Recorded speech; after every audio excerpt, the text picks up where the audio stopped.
day, everyone. It's so nice to see you today. And right now, it's so good to share a new knowledge to all of you guys as we are about to share the meaning of complex question. Anyway, my name is Anna and with me is Jason Aquino. Take it away. Got it. So as we talk about the fallacies, there's a lot in the list.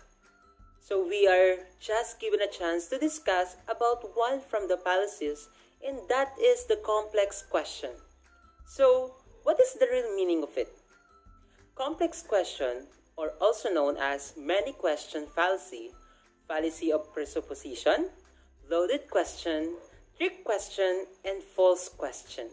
Complex question fallacy is a question that has presupposition built in, which implies something but protects the one asking the question from accusation of false claims. It is a form of misleading discourse, and it's fallacy when the audience does not detect the assumed information implicit in the question and accept it is a fact. For another meaning of it, a complex question is a fallacy in which the answer to a given question assumed in a prior answer to a prior question, also known as a loaded question, a trick question, a leading question, the fallacy of the false question, and the fallacy of many questions.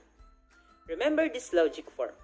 Question X is asked that requires implied claim Y to be accepted before the question X can be answered.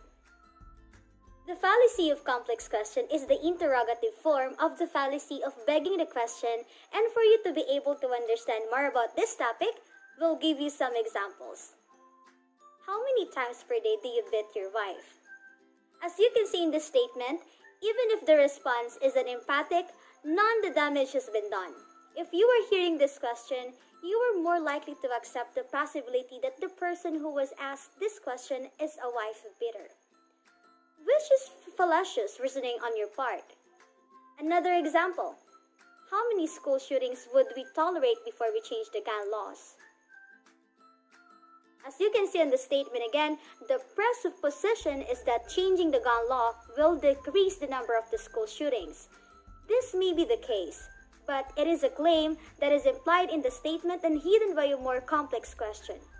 Reactively, when one hears a question such as this, one's mind will attempt to search for an answer to the question, which is actually a distraction from rejecting the implicit claim being made.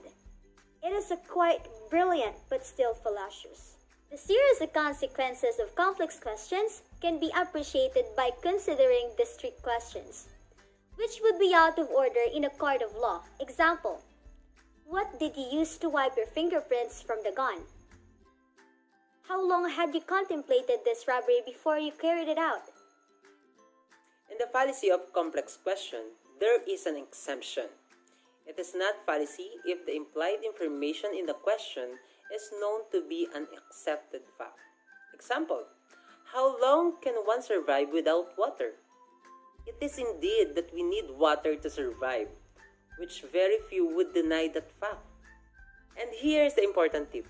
Remember that a fallacious technique do not require the person using them to be lacking in reason. It is the audience or interlocutor that is at risk for falling for the deception. That's all for our simple presentation. Thank you for listening. I hope you learned something from our presentation. Keep safe, everyone!